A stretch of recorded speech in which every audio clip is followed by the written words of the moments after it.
I speak to you today in the presence of God who creates, redeems and comforts. Amen. The book of Numbers is a miscellaneous book with narratives about a range of issues, not least about wandering around.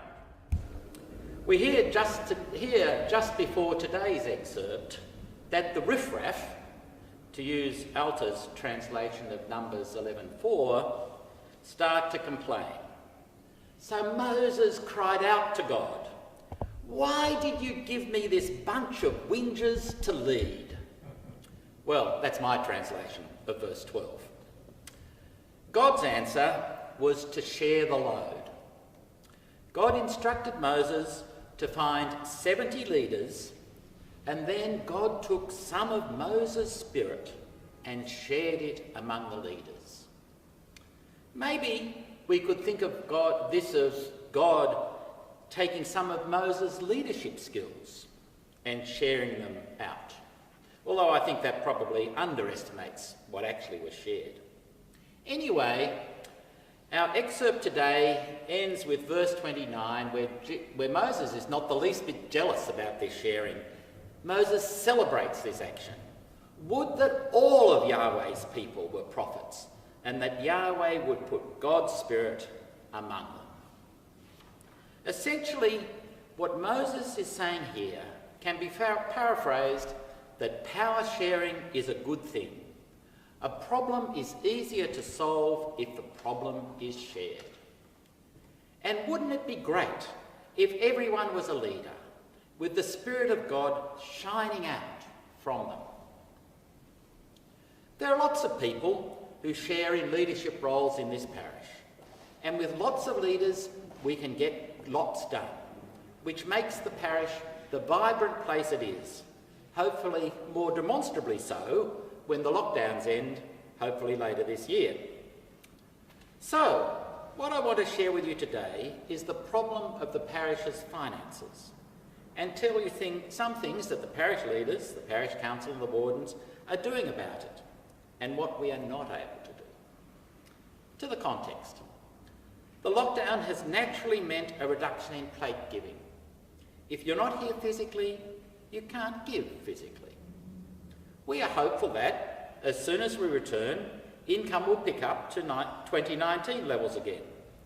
We're going to make it easier to give, both by parishioners and also for visitors, by a tap and give stand at the entrance to the church, so that people can just tap their credit cards to support the parish.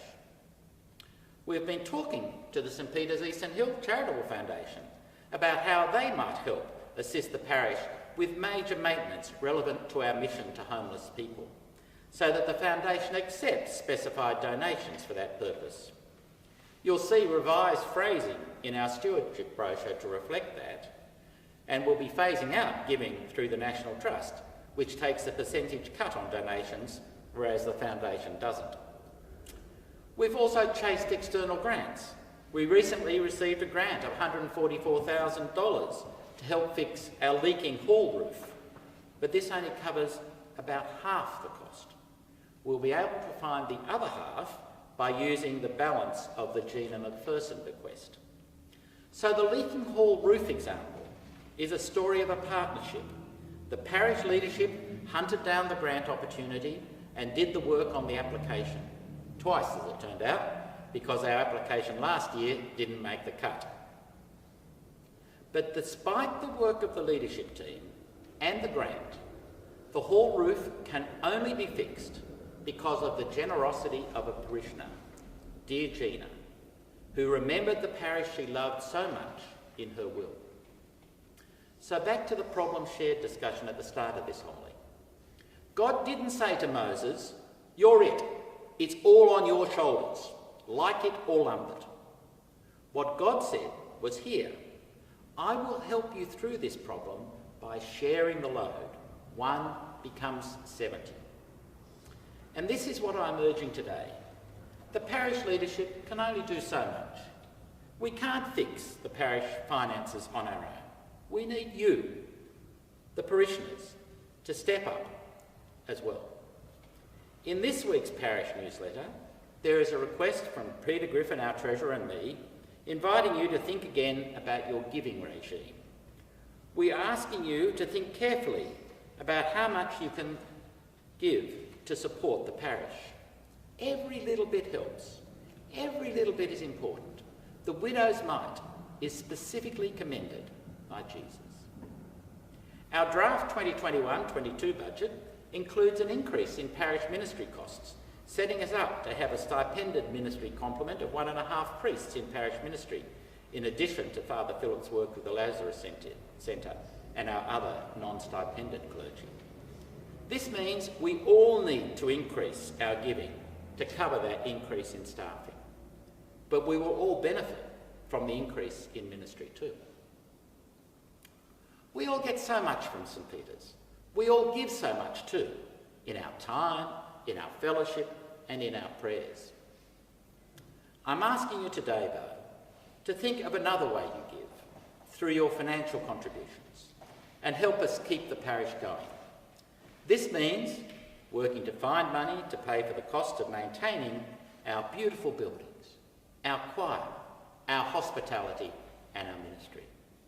So we need you to think about your financial contributions and commit to give a little bit more by whatever channel you wish, tax deductibly through the choir donation or a specified maintenance donation to the foundation, or generally through the parish website. Finally, let me assure you that unlike what we heard about in the reading from James today, the gold and silver you give to the parish will be put to good use in furthering our mission and ministry. Would that all Yahweh's people were prophets, and that Yahweh would put God's Spirit upon them. Amen. Amen.